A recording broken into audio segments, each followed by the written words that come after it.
On a pre-dawn flight from Seattle to Reykjavik, a single father slept in seat 8A to the woman beside him, clutching her purse a little tighter. He was just another biker she'd rather not sit next to.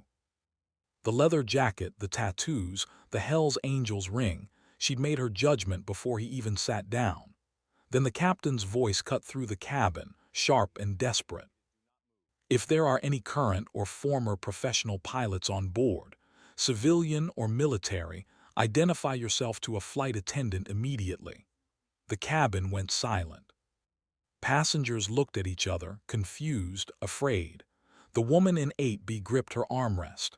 Robert Bailey opened his eyes and felt his chest tighten, not because of what was happening to the plane, but because of the promise he made to his 9-year-old daughter the day he walked away from the cockpit. A promise he was about to break at 37,000 feet. Why would a biker be the one person an entire aircraft was waiting for? Before we continue, please subscribe to this channel and let us know in the comments where you are watching from. Enjoy the story. 3 hours before everything changed, Robert Bailey boarded Air Atlantic Flight 447, carrying nothing more than a small carry-on bag, and the quiet exhaustion of a man who had spent years holding other people's lives together before his own. At 38, responsibility had become second nature. Since his wife had passed away, every decision, every trip, every late night at work had revolved around one person, his 9-year-old daughter, Joanne. She wasn't simply waiting for him back home. She was the reason he always came back. Without looking at the passengers around him, Robert walked directly to seat 8A. He always booked the window. The habit had started years earlier and never disappeared. A window seat meant a wall to lean against, fewer conversations, and a better chance of sleeping through a flight without interruption. He slid into place, folded his worn leather jacket between himself and the cold cabin wall, then reached for his phone one last time before switching it off. A message from his sister was waiting. "Joanne's asleep. Flight leaves on time." Robert smiled faintly as he typed his reply. "Boarding now. Home by noon. Pancakes." The response appeared almost immediately. "She's already planning the menu. Blueberries this time." The thought drew a genuine smile across his face. Joanne never forgot promises, especially the small ones. For her, pancakes weren't breakfast. They meant Dad was home. He locked his phone and slipped it into his pocket. This trip had never been meant to become anything memorable. An Icelandic technology company in Reykjavik had hired him for a 3-day consulting project to improve its server infrastructure. The work paid well, required little travel beyond the flight itself, and would have him back home before the weekend ended. Although Robert had left the Air Force 5 years earlier, aviation had never truly left him. He no longer flew military aircraft, but he volunteered at a veteran aviation center outside Portland, helping younger pilots navigate emergency simulator exercises. He believed skills earned under pressure shouldn't disappear simply because a uniform came off. Flying had become part of who he was, even after he walked away from the cockpit. A few moments later, the woman assigned to seat 8B arrived. She appeared to be in her mid-50s, dressed in a tailored business suit, already wearing a neck pillow before the aircraft had even left the gate. She glanced toward Robert, then toward the empty aisle seat beside her, before looking back at him once more. Her polite expression faded almost instantly. She settled into 8B and placed her purse squarely on the empty seat between them, creating a quiet barrier without saying a single word. Robert noticed. He simply didn't react. That expression wasn't unfamiliar. He had encountered it enough times to recognize it immediately. Assumptions rarely announced themselves aloud. They appeared in subtle gestures, cautious glances, and carefully maintained distance. Experience had taught him that challenging them accomplished very little. The cabin crew continued their safety demonstration while passengers half listened and adjusted their bags. Robert didn't watch. He closed his eyes before the demonstration had even finished, allowing weeks of accumulated fatigue to take over. Within moments, he was asleep. Not the restless kind that comes with worry, but the deep, dreamless sleep of someone who had been running on determination for far longer than his body wanted to admit. If you've ever been judged before someone knew your story, this one's for you. Robert Bailey was dreaming about a quiet Saturday morning at home when a burst of static ripped through the cabin speakers. The voice that followed shattered the calm far more effectively than the crackle itself. It wasn't the measured confidence passengers expected from a commercial airline captain. There was no routine announcement about cruising altitude or weather conditions ahead. Every word carried unmistakable strain, as though the man speaking was fighting to keep fear out of his voice. "Ladies and gentlemen, this is Captain Hendricks. I need to know immediately, are there any military pilots on board this aircraft? If so, please identify yourself to a flight attendant right away." Robert's eyes opened instantly. For a brief moment, the cabin remained suspended in silence as passengers struggled to process what they had just heard. Then confusion spread from row to row. Sleepy conversations turned into anxious whispers. A baby began crying several rows behind him. Someone demanded to know what was happening, but nobody had an answer. The uncertainty deepened when the cabin lights flickered once before returning to normal. It lasted barely a second, yet it changed the atmosphere completely. Every passenger noticed it. Beside Robert, the woman in seat 8B had lost every trace of composure she carried during boarding. Her back was perfectly straight, and her fingers gripped the armrests so tightly her knuckles had turned white. She looked toward Robert for only a moment before quickly looking away again, as though she feared the stranger beside her might somehow become part of whatever was unfolding. A flight attendant hurried down the aisle with purpose written across her face. Her eyes searched each row carefully, looking for someone who matched the captain's request. A uniform, a familiar face. Anyone who might know what to do. Her gaze moved directly across Robert without slowing. He said nothing. His first thought wasn't about mechanical failures or emergency landings. It was Joanne. He could almost hear her excited voice before he left home. "Pancakes, Daddy, you promised." The memory carried him back 5 years to the day he walked away from the Air Force. He remembered signing the resignation papers, packing away the flight suit that had defined so much of his life, and choosing a future where every evening ended at home instead of another distant runway. Flying had given him purpose, but fatherhood had given him something greater. Joanne had been only 4 years old then. She wrapped her small arms around his neck with complete trust, believing every promise he made because she had never known a reason not to. "I'll always come home, sweetheart." That's a promise. That promise had guided every decision since. Robert remained perfectly still in seat 8A, while the flight attendant continued toward the rear of the aircraft, quietly repeating the captain's request to passengers, who looked just as confused as everyone else. He lowered his eyes and leaned back against the cold cabin wall. Then he closed them again. Whatever crisis had forced Captain Hendricks to make that announcement belonged to someone else's life now. At least that was what Robert wanted to believe. Robert Bailey hadn't always been the quiet man sitting in seat 8A, trying to convince himself that the emergency unfolding around him was no longer his responsibility. 6 years earlier, he had been Captain Robert Bailey of the United States Air Force. Flying wasn't simply a profession. It was the life he had spent years earning. He flew the F-16, logged more than 1,200 hours in the cockpit, completed 3 combat deployments, and received 2 commendations for valor. Under pressure, he never hesitated. Emergencies demanded discipline, and discipline had become instinct. Other pilots trusted him because his hands stayed steady when everyone else's started to shake. Then life presented him with a problem no military training could solve. When Joanne was 2 years old, her mother disappeared without warning.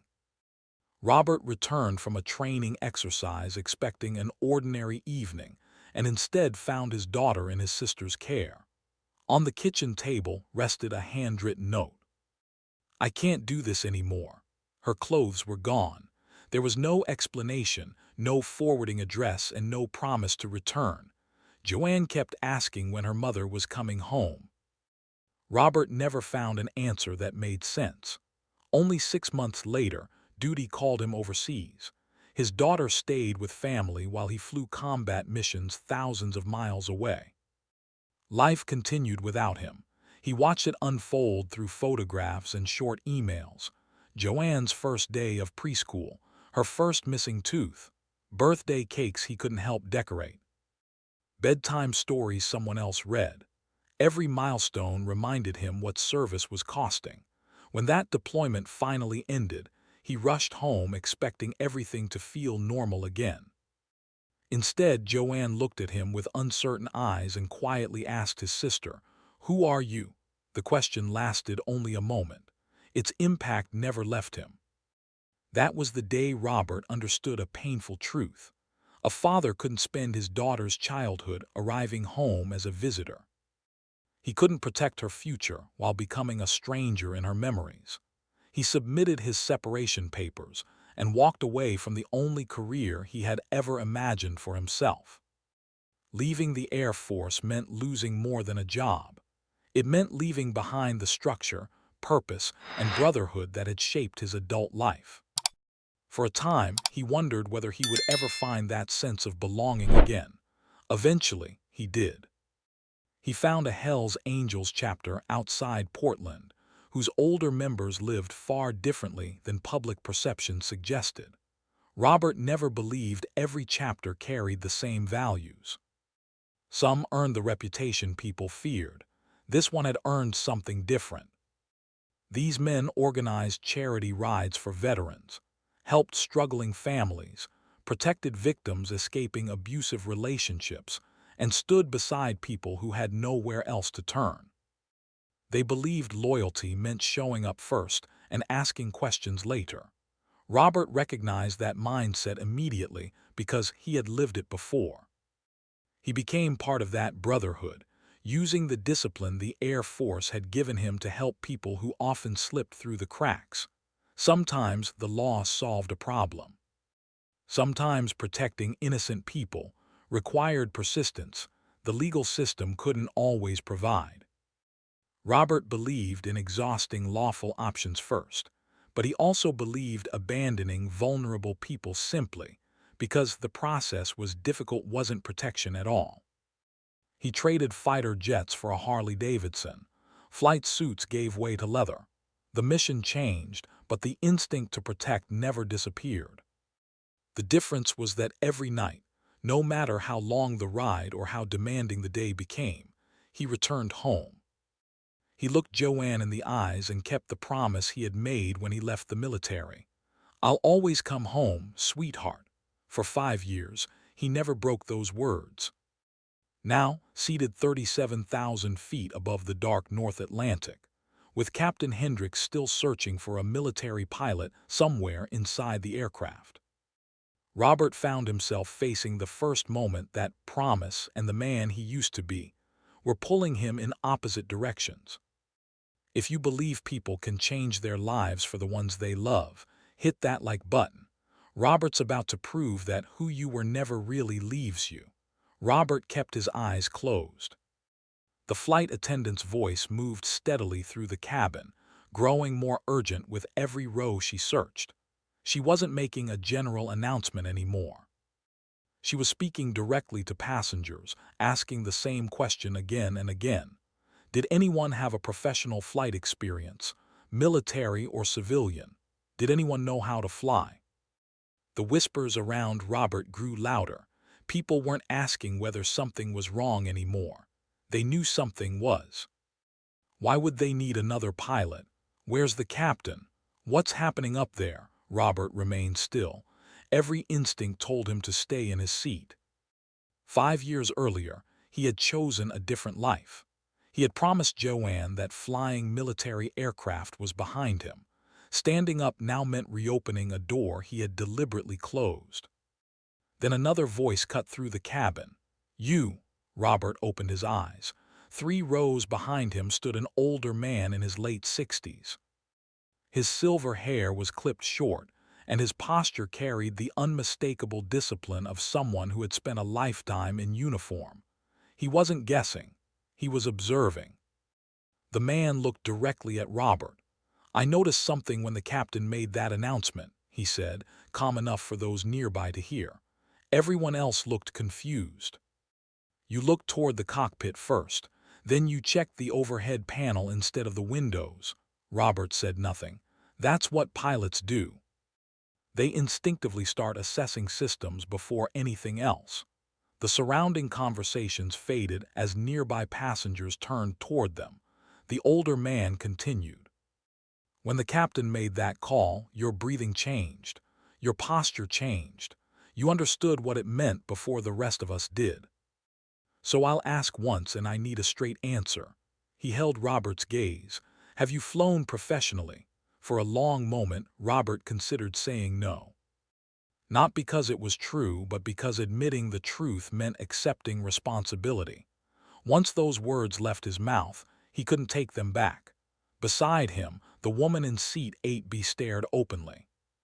The same woman who had placed her purse between them during boarding now looked at him with a completely different expression. The assumptions she had made only hours earlier had given way to uncertainty. Robert's thoughts drifted to Portland.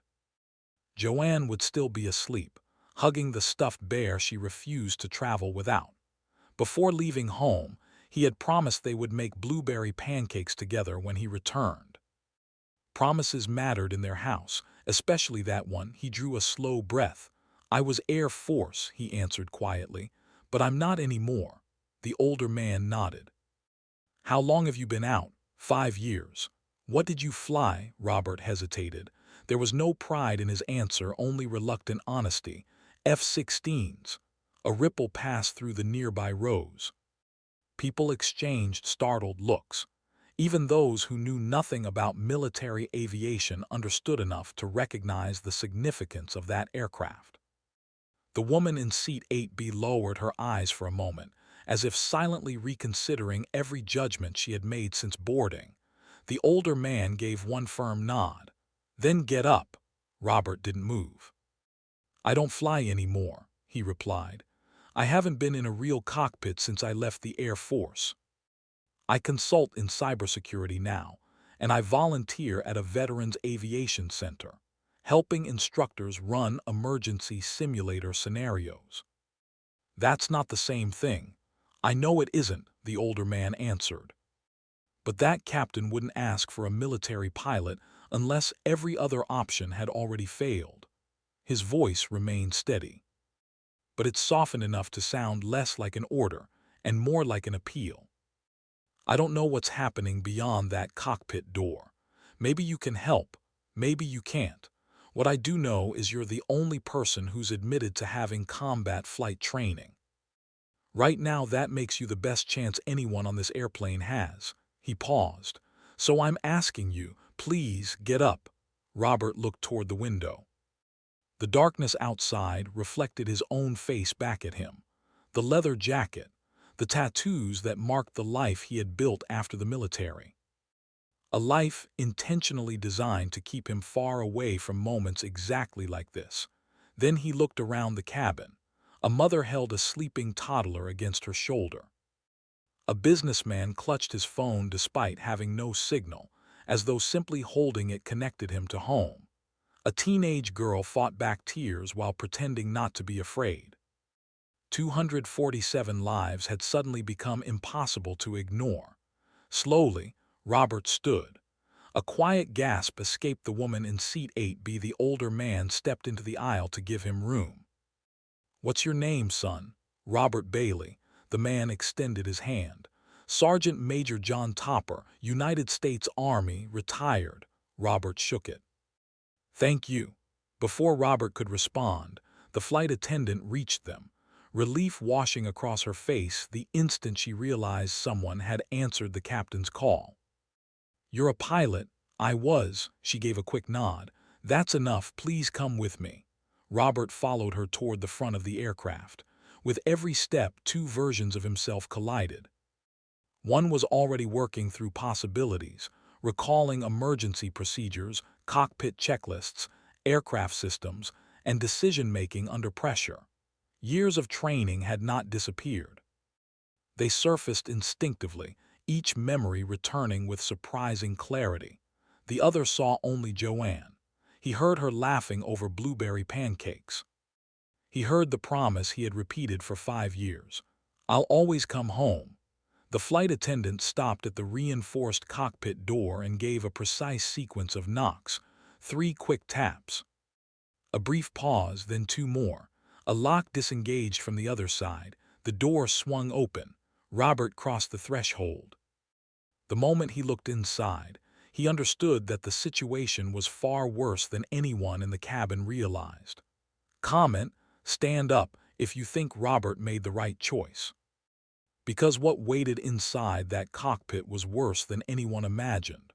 The cockpit answered every question the cabin had been asking. Captain Hendricks was unconscious in the left seat. His head leaned to one side. The right side of his face had lost its symmetry. His breathing was shallow, and one arm hung motionless against the armrest. Robert didn't need a medical degree to recognize the warning signs. Years of military emergency training had taught him to identify life-threatening conditions quickly. Everything pointed toward a stroke. The first officer was still flying the aircraft. He looked barely 30, his hands locked around the control column so tightly that his knuckles had turned white.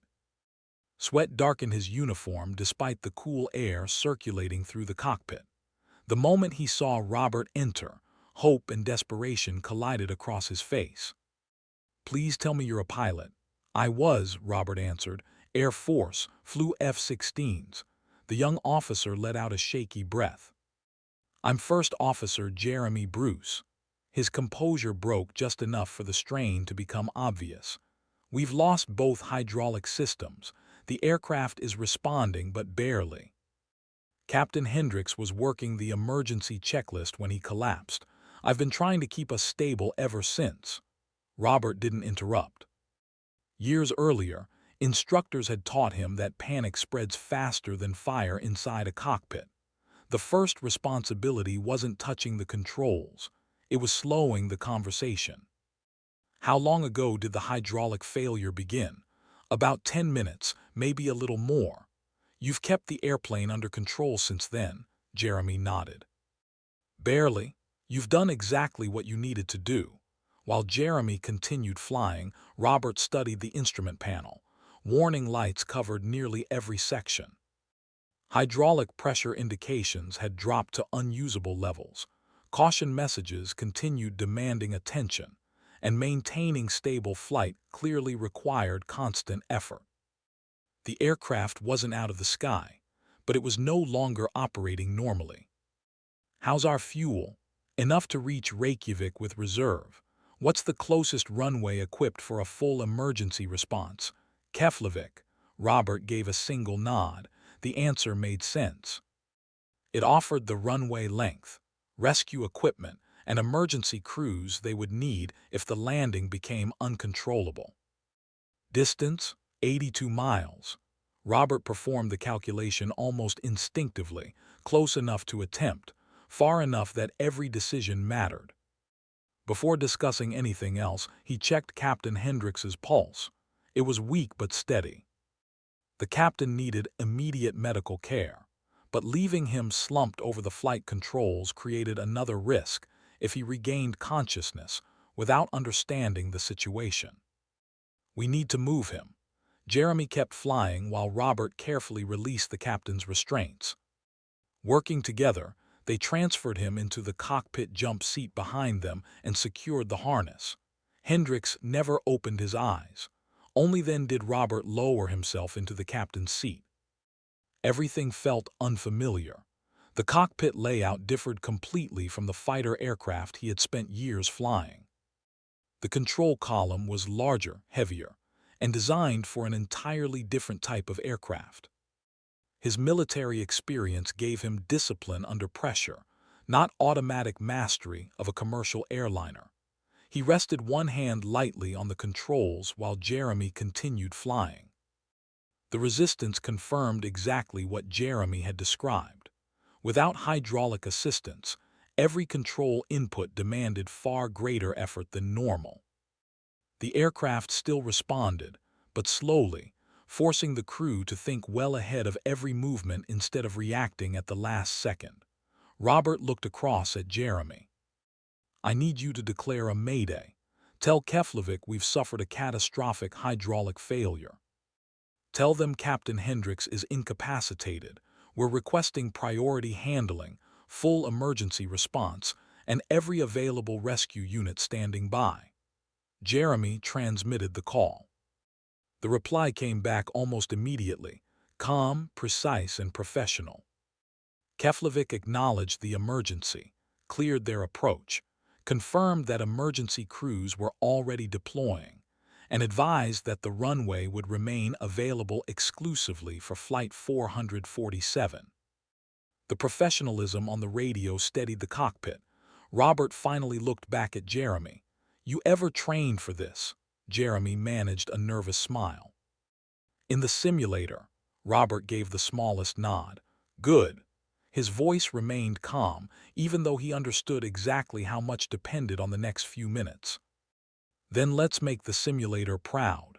If you believe courage isn't the absence of fear, it's acting despite it, hit subscribe. Because Robert and Jeremy are about to attempt the impossible." Robert eased the aircraft into its descent with deliberate restraint.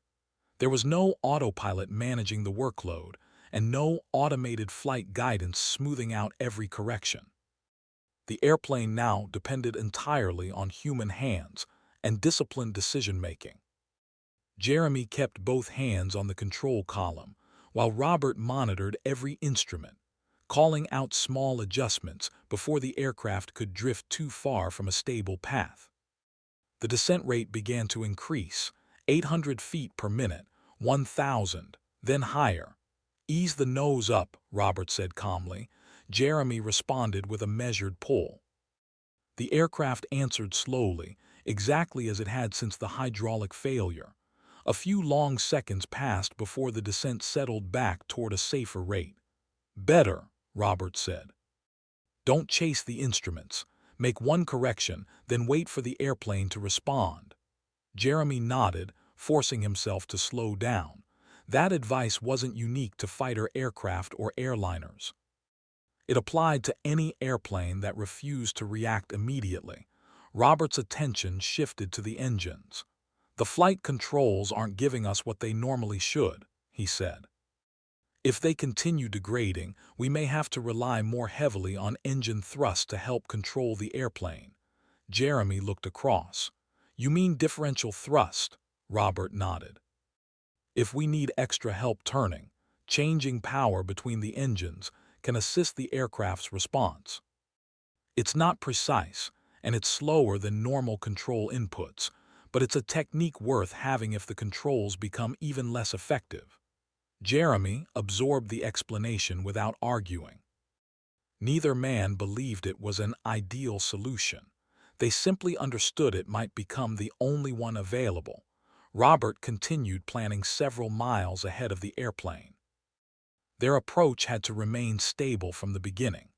With severely degraded hydraulic capability, there would be little opportunity to recover from a poor setup close to the runway. Every decision now affected the landing that was rapidly approaching. He turned toward Jeremy.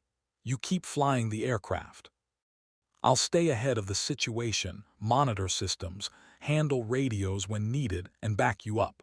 We work together from this point forward." Jeremy answered without hesitation. "Understood." The navigation display showed the distance steadily decreasing. They were running out of sky, At that moment, a faint vibration came from Robert's pocket, his phone. He didn't reach for it. He already knew who it was most likely connected to. His sister had expected him to land on schedule. If she hadn't heard from him, she was probably wondering whether the flight had been delayed. Robert thought of Joanne.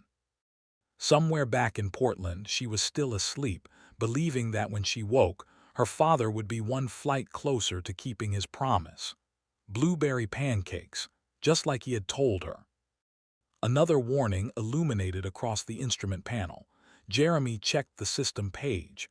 Auxiliary hydraulic pressure is dropping. Robert studied the indication for himself.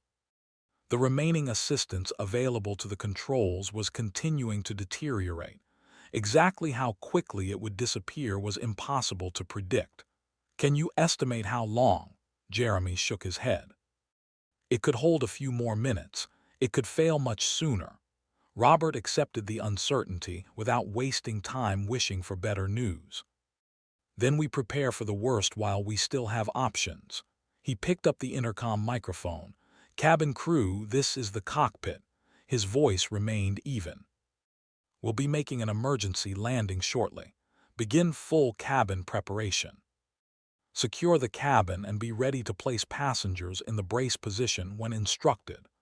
The lead flight attendant answered immediately. Her voice carried tension, but it also carried professionalism. Understood. Cabin preparation is underway. Robert returned the microphone to its holder. Far ahead, the coastline of Iceland had begun to emerge from the darkness. Beyond it lay Keflavik, where emergency vehicles were already waiting because Jeremy's mayday call had given them precious time to prepare. Robert looked across once more. When we reach the runway, stay focused on one step at a time. Don't think about what comes after. Jeremy swallowed and nodded. Robert offered him the first reassuring word since entering the cockpit. You've kept this aircraft under control since Captain Hendricks went down. That's the reason we're still flying. Don't forget that. Jeremy managed the smallest smile. Moments later, Robert transmitted their position. Keflavik Tower, Air Atlantic 447, established on final approach. The controller responded immediately, calm and unhurried. Air Atlantic 447, you are cleared to land. Emergency services are standing by. Robert acknowledged the clearance and returned his attention to the instruments. There would be no second attempt. From this point forward, every decision carried them toward the only landing they were going to get. While Robert and Jeremy concentrated on keeping the aircraft under control, the cabin became a place where every passenger faced the same uncertainty in a different way. No one knew every detail of the emergency. They didn't need to. The tone of the crew, the change in routine, and the announcement from the cockpit had already told them this was no ordinary landing. The flight attendants moved through the aisle with disciplined efficiency. They checked every seatbelt, secured loose belongings, confirmed seatbacks were upright, and demonstrated the brace position one final time. Their voices remained calm because that was part of the job, even though the strain beneath each instruction was impossible to miss. Head down. Stay in the brace position until you're told to move. The words were steady. The urgency behind them was unmistakable. In row 12, a young mother held her sleeping toddler close against her chest. One hand rested gently over the child's head as she whispered softly into tiny ears that never woke. Whether it was a lullaby or a prayer, no one around her could tell. Tears slipped down her face anyway. Several rows ahead, a businessman stared at his phone. He kept typing the same message, stopping, deleting it, then starting again. His hands shook too much to finish. He knew there was no signal over the North Atlantic. Logic told him the message could not be sent. Hope told him to keep trying. A few seats away, the teenage girl who had been crying earlier had fallen completely silent. Her father held her hand without saying much. Every few seconds, he gave it another reassuring squeeze. "We're going to be okay," he whispered. The pilots know what they're doing. He believed it. He had no way of knowing Captain Hendricks was unconscious. He had no way of knowing the man now helping Jeremy Bruce was a former Air Force fighter pilot who had spent the last 5 years building a life as far away from military cockpits as possible. Sometimes faith rests on information people don't have. Sometimes it is simply the decision to believe. In seat 8B, the woman who had quietly judged Robert before takeoff kept looking toward the empty seat beside the window. The leather jacket was gone. So was the man she had dismissed without speaking to. Only now did she realize she had never asked herself who he actually was. She had filled in the blanks herself, deciding that the tattoos, the motorcycle style, and the quiet demeanor told the whole story. They hadn't. The crew's immediate trust in him had forced her to reconsider everything she thought she had seen during boarding. She lowered her eyes. For the first time since the flight began, she found herself silently hoping that the stranger she had misjudged truly knew how to help. A few rows behind her, Sergeant Major John Topper remained remarkably still. Years in the Army had taught him that panic spreads quickly and serves no one. His breathing stayed slow, his posture relaxed, not because he underestimated the danger, but because he understood that composure was sometimes the only thing left to control. He replayed the moment Robert had finally stood. There had been no excitement, no rush to be the hero, only reluctant acceptance from a man who understood exactly what answering that call might cost. Topper had trusted that instinct the moment he saw it. He still did. Another flight attendant passed through the cabin, checking each row one last time before returning to her jump seat. The emergency lighting now cast a subdued glow through the cabin, illuminating faces that moments earlier had belonged to strangers, but now shared the same fragile hope. Outside, the darkness remained complete. Somewhere ahead lay Iceland. Somewhere ahead lay the only chance every person aboard Flight 447 had.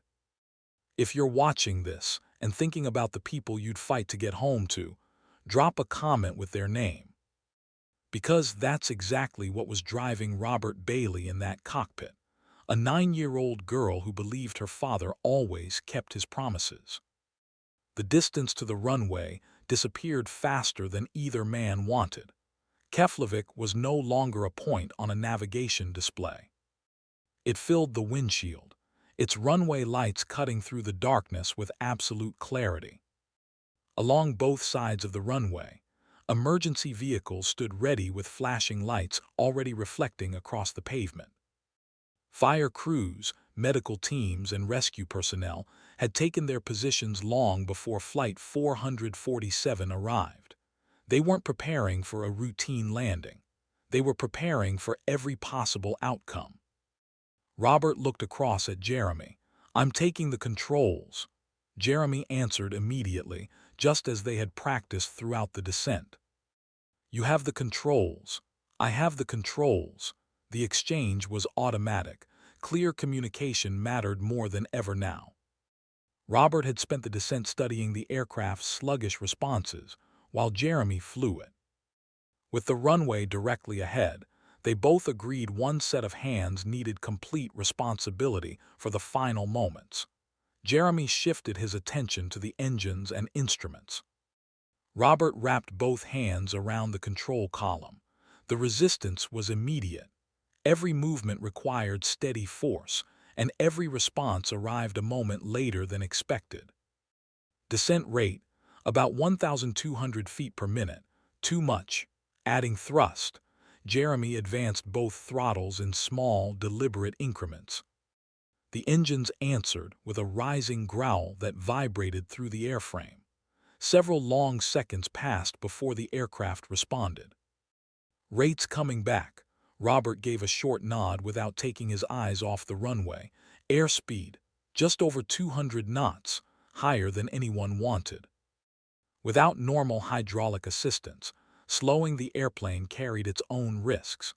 Bleeding off too much speed could leave them without enough control authority to maintain the approach. "We keep it flying," Robert said quietly. "Don't chase perfect." Another slight drift developed. Robert corrected gently. The aircraft answered late, forcing him to think several seconds ahead instead of reacting to what had already happened. Every adjustment affected the next one. Too much correction created another deviation. Too little allowed the aircraft to wander. Jeremy monitored every indication. "Systems haven't improved." "I didn't expect them to." The runway continued growing larger. Its centerline remained directly ahead. "Landing gear?" Robert asked. Jeremy checked once more. "No indication it's available." Robert had already expected that answer. There was no point attempting procedures that depended on hydraulic pressure the airplane no longer possessed.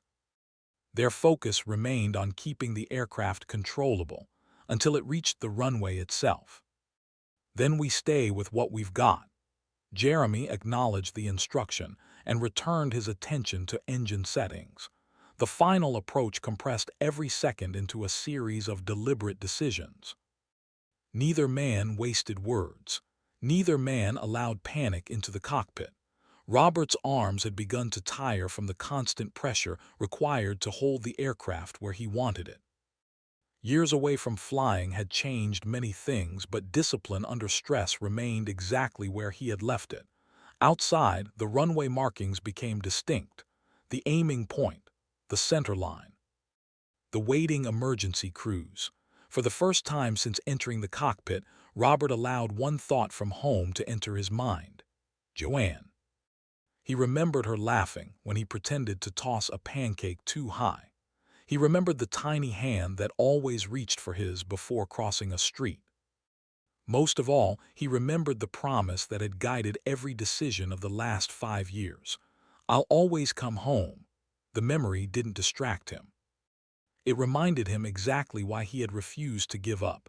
Jeremy's voice broke the silence. "Almost there." Robert tightened his grip.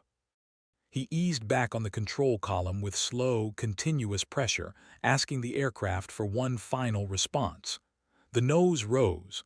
Not much, just enough. For a brief moment, everything depended on whether the airplane answered one last command. Then came the first unmistakable contact with the runway. The first contact with the runway sent a violent shock through the entire aircraft. Metal scraped across asphalt with a deafening roar as the fuselage settled onto its belly. Sparks streamed behind the aircraft, tracing its path down the runway while the cabin shook with relentless force. Every vibration traveled through the cockpit, reminding Robert and Jeremy that the airplane was still fighting them to the very end. Robert held the control column steady. Jeremy's eyes never left the engine instruments. "Engines idle," Robert called. Jeremy acted instantly, bringing both thrust levers back before shutting down the fuel supply exactly as they had discussed moments earlier. The engines wound down, leaving only the grinding scream of metal against pavement. Without wheel brakes, the aircraft continued sliding at tremendous speed. The end of the runway rushed toward them. Then the arrestor bed did exactly what it had been designed to do. The aircraft plowed into the engineered material, and the deceleration slammed everyone forward against their restraints. Gravel exploded around the fuselage, hammering against the aircraft while the cockpit filled with dust and the sound of twisting metal. Robert kept the nose aligned. Jeremy continued monitoring every indication, calling out anything that threatened to change. Neither man stopped working until the airplane finally stopped moving. Silence settled over the cockpit. For several long seconds, neither of them spoke. Then the emergency slides deployed outside. Robert looked across at Jeremy. "We did it." Jeremy let out a breath he had been holding for far too long. "We all did." He immediately reached for the intercom. "Cabin crew, begin evacuation. All usable exits. Move passengers away from the aircraft." The cabin crew answered without hesitation. Within moments, passengers began leaving the aircraft. Flight attendants directed them down the emergency slides with the same professionalism they had shown throughout the emergency, helping children, assisting elderly travelers, and keeping frightened passengers moving away from the airplane. Behind Robert and Jeremy, paramedics entered the cockpit and immediately took over Captain Hendrick's care. His pulse remained steady, and although he had not regained consciousness, the medical team confirmed he was breathing on his own before transferring him onto a stretcher. Only after watching the captain leave did Robert finally release his grip on the control column. His hands resisted. For several seconds, muscle memory refused to believe the flight was over. Jeremy placed a hand on his shoulder. "Let's go." Together they left the cockpit. Outside, cold Icelandic air replaced the smell of scorched metal. Emergency vehicles surrounded Flight 447, while firefighters coated the damaged underside of the aircraft with foam as a precaution. The fuselage had suffered severe damage, but there was no fire. Most importantly, there were no fatalities. Passengers gathered a safe distance away beneath emergency blankets, many still trying to process what had happened. When they recognized Robert and Jeremy walking together, applause began quietly before spreading through the crowd. A mother holding her toddler thanked them both through tears. The businessman who had struggled to send one last message shook each man's hand. The teenage girl hugged her father before turning to quietly tell both pilots that she would never forget them. Robert accepted every word with humility before gently redirecting the praise. "Jeremy kept this airplane flying after Captain Hendricks became incapacitated," he said. "Without him, I never would have had the chance to help." Jeremy immediately shook his head. "And without Robert, I don't think I get this airplane on the ground." Neither man tried to claim more credit than the other. Both knew the truth. Captain Hendricks had fought the emergency until his stroke. Jeremy had stabilized an aircraft that was rapidly becoming uncontrollable. Robert had brought the experience needed to guide the final approach. The flight attendants had prepared 247 passengers for the impact that followed. The emergency crews at Keflavik had been ready the moment the aircraft stopped. Every person had carried part of the burden. The woman from seat 8B approached slowly, her eyes red. "I owe you an apology," she said to Robert. "I decided who you were before I knew anything about you." Robert offered a tired smile. "Today wasn't about proving anyone wrong." She nodded before turning to Jeremy. "And thank you." Sergeant Major John Topper walked over next, extending a hand first to Jeremy, then to Robert. "You both did good," he said. "Remember that." For the first time since leaving Seattle, Robert allowed himself to believe they were all going home. Comment: promise kept. If you believe Robert, Jeremy, Captain Hendricks, the cabin crew, and everyone involved proved that courage is rarely the work of one person. It's what happens when people refuse to give up on each other. Robert lowered the phone from his ear and stood quietly on the Icelandic tarmac, drawing one slow breath after another. For the first time since Captain Hendricks' announcement had shattered the routine of Flight 447, there was nothing demanding an immediate decision. Around him, the emergency response continued with practiced precision. Paramedics escorted the last passengers through medical assessments. Fire crews inspected the damaged aircraft, ensuring every remaining hazard was under control. Investigators moved methodically around the scarred fuselage, documenting the evidence that would eventually explain exactly how close the flight had come to disaster. Robert barely noticed. His thoughts had already traveled home. He pictured Joanne sitting at their kitchen table in Portland, still wearing her favorite pajamas, swinging her legs beneath the chair while waiting for blueberry pancakes. He remembered weekends spent riding his Harley along the Oregon coast after breakfast, Joanne waving from the driveway before he promised he would be back before dinner. He even remembered the cockpit of an F-16, where every decision had been measured in seconds, and every successful landing meant another mission completed. Those memories no longer felt like separate lives. For years, Robert had convinced himself he had left one man behind so another could exist. Tonight had shown him something different. The discipline he learned as a fighter pilot had helped him become a better father. The loyalty he found with his motorcycle club had strengthened the promise he made to Joanne. None of those parts competed with one another. Together, they made him the man who had answered Captain Hendrick's call. A member of the airport operations team approached carrying a clipboard. "Mr. Bailey," Robert looked up. "We'll need statements from everyone involved in the flight deck. That includes you and First Officer Jeremy Bruce. It doesn't have to happen immediately." "Medical evaluation comes first," Robert nodded. "Understood." The official thanked him before moving toward another group of investigators.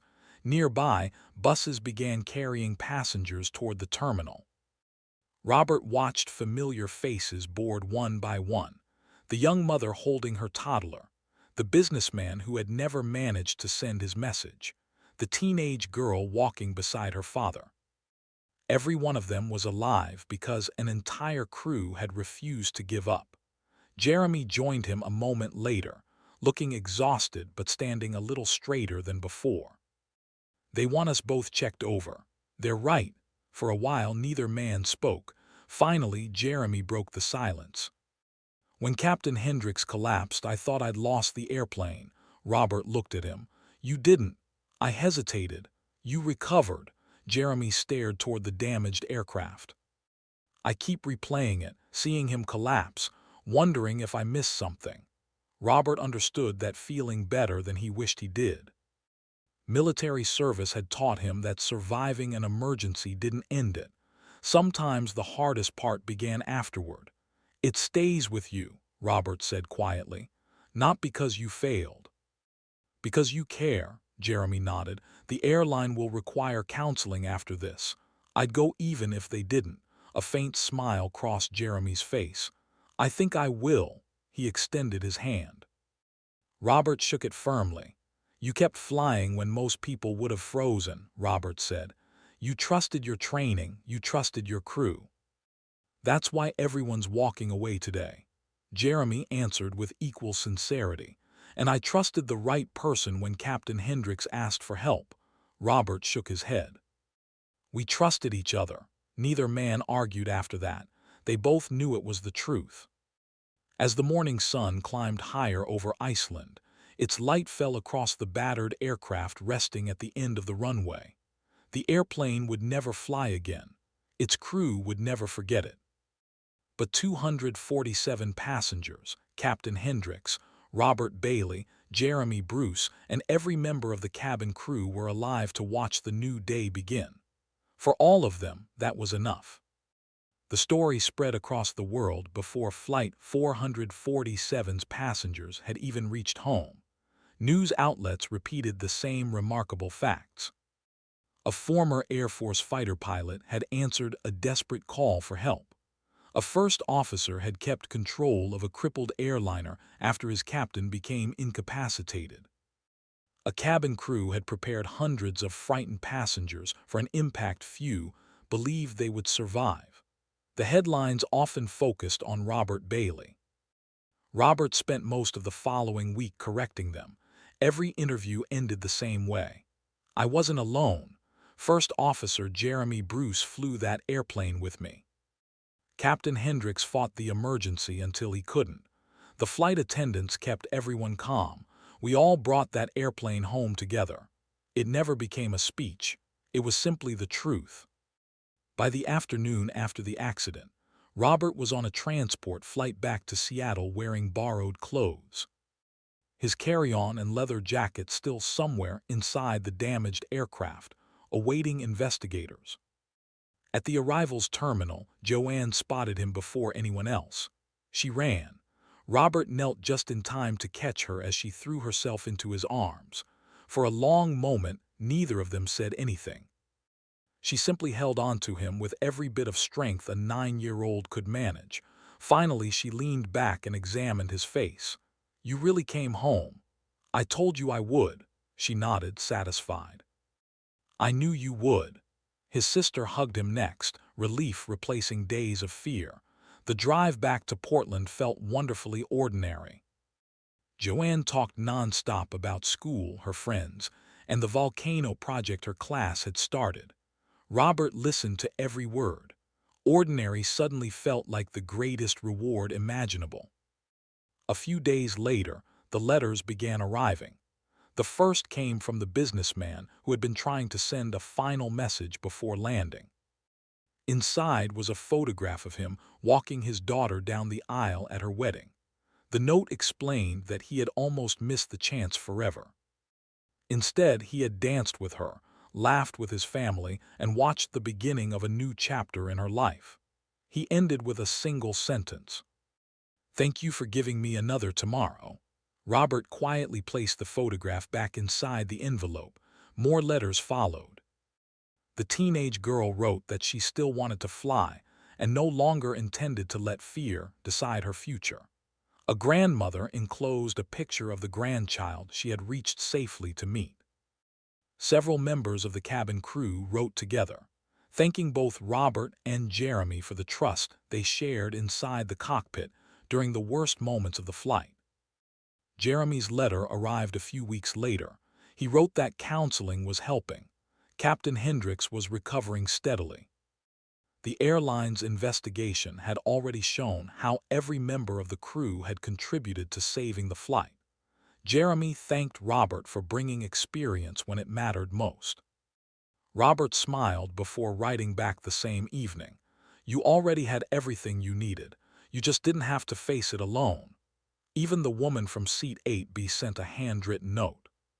She admitted she had judged Robert the moment he boarded. She promised herself she would never make that mistake again. Robert kept every letter in a shoebox beneath his bed. Sometimes Joanne asked to read one before bedtime.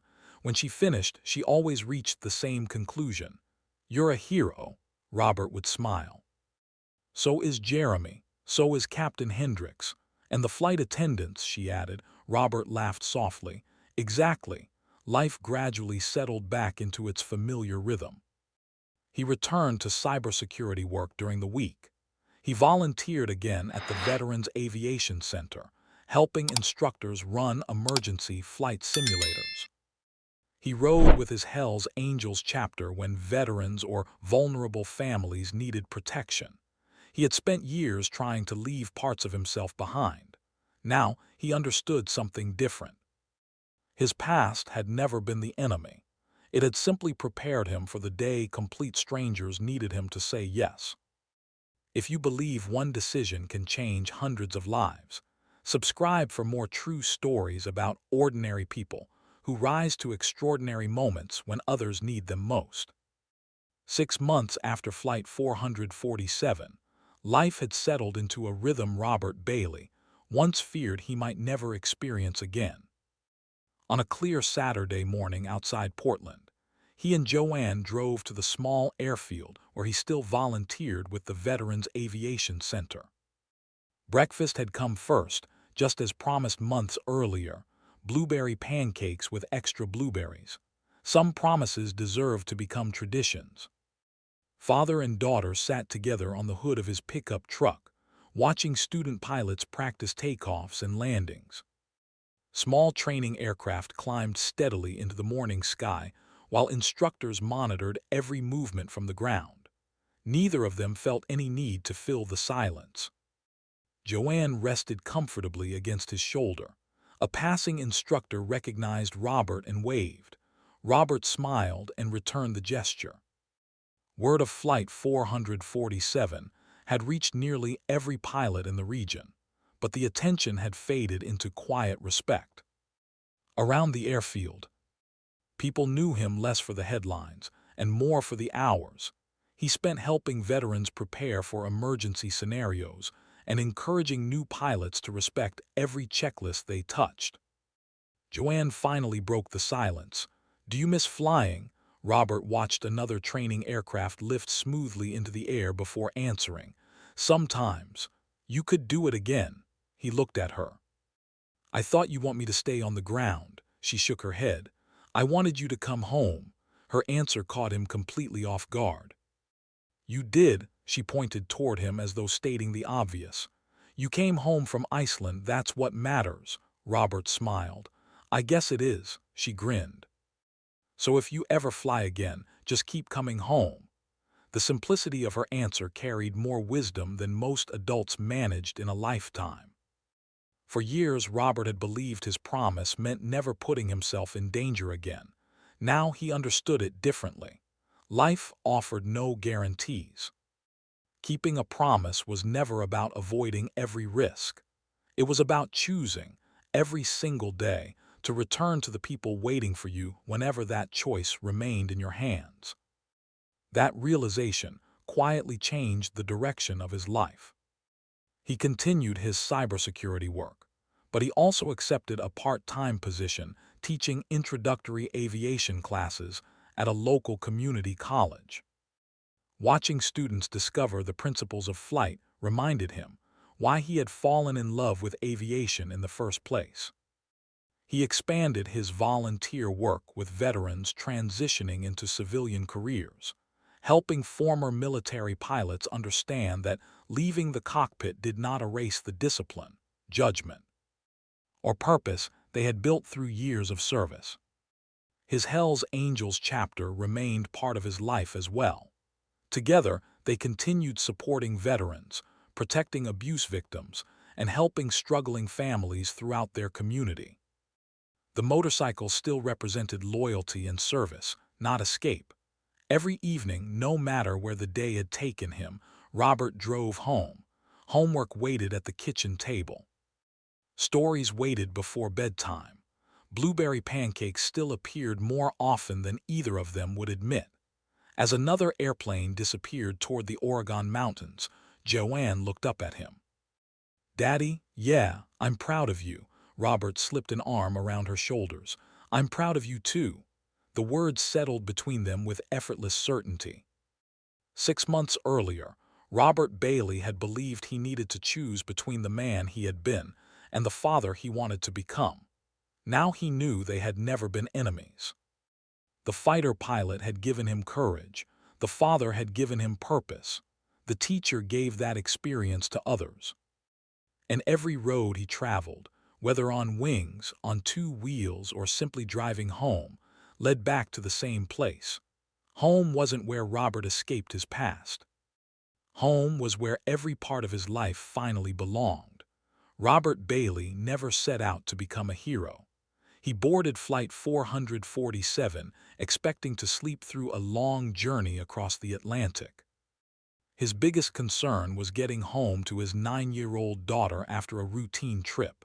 Instead, he answered a question no passenger ever expects to hear. Was there a pilot on board?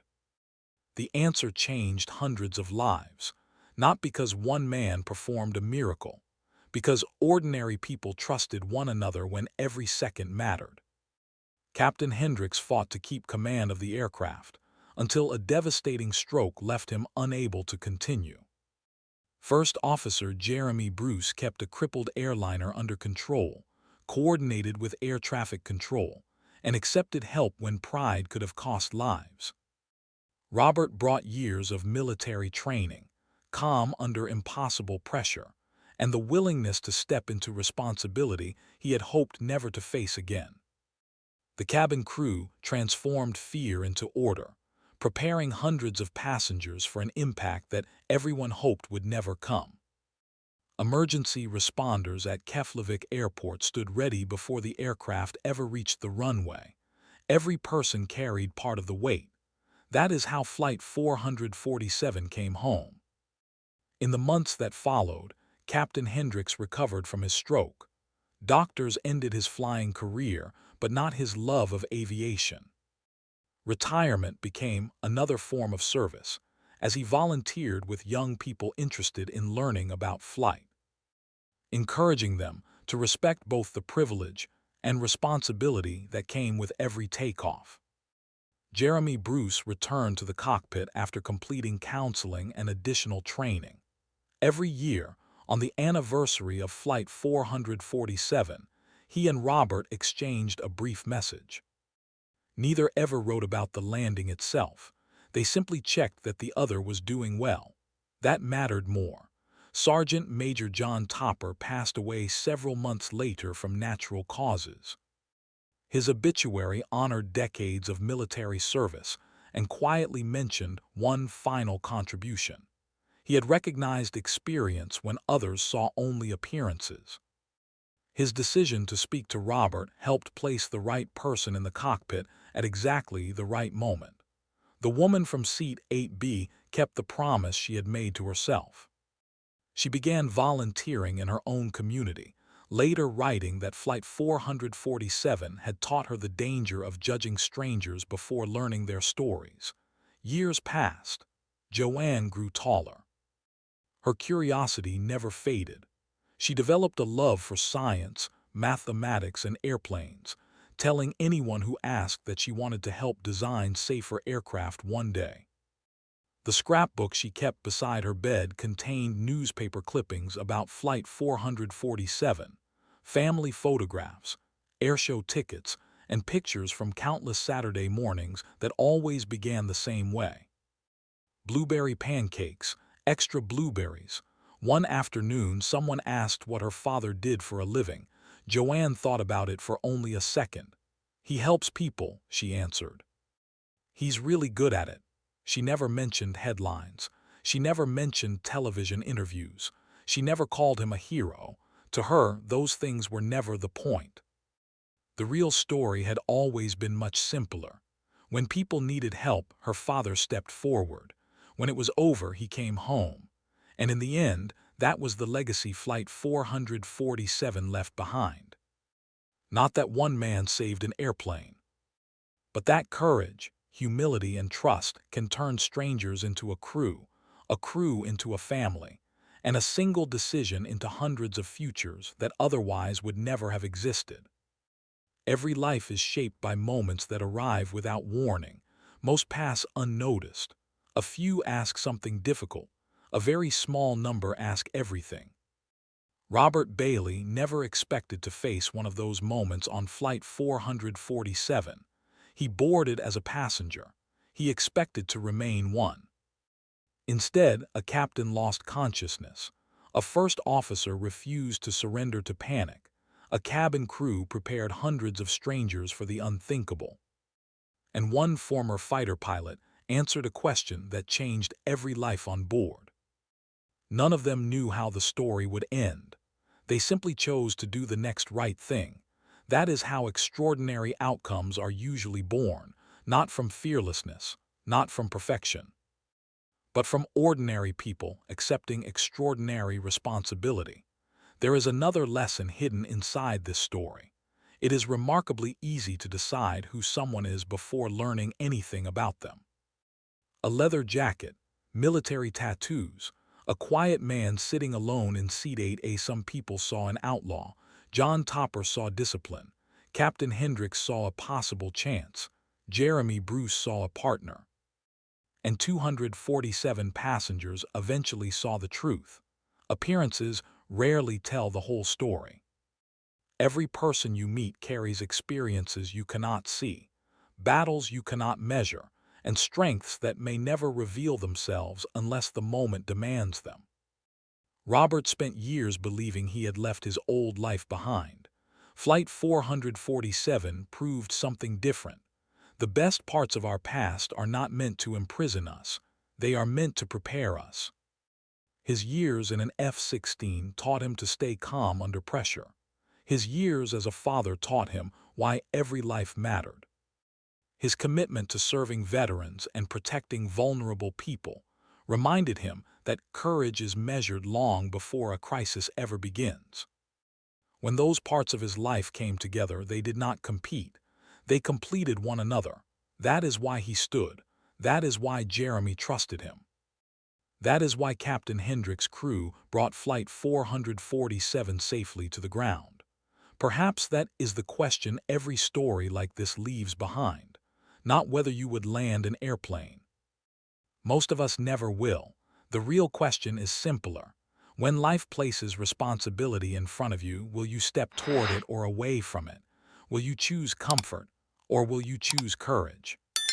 No one knows when their own Seat 8A moment will arrive. It may happen at work, at home, on a roadside, in a hospital, or in the life of someone who simply needs another person willing to help. When that moment comes, remember this story. Remember that courage is rarely loud. Remember that heroes seldom recognize themselves as heroes. Remember that the strongest people are often the ones who quietly decide that someone else's life matters as much as their own.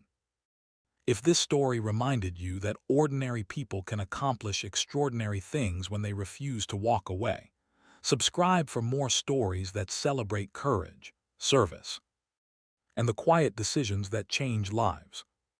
And if you believe you would choose to stand up when someone needed help, comment "I'd stand UP."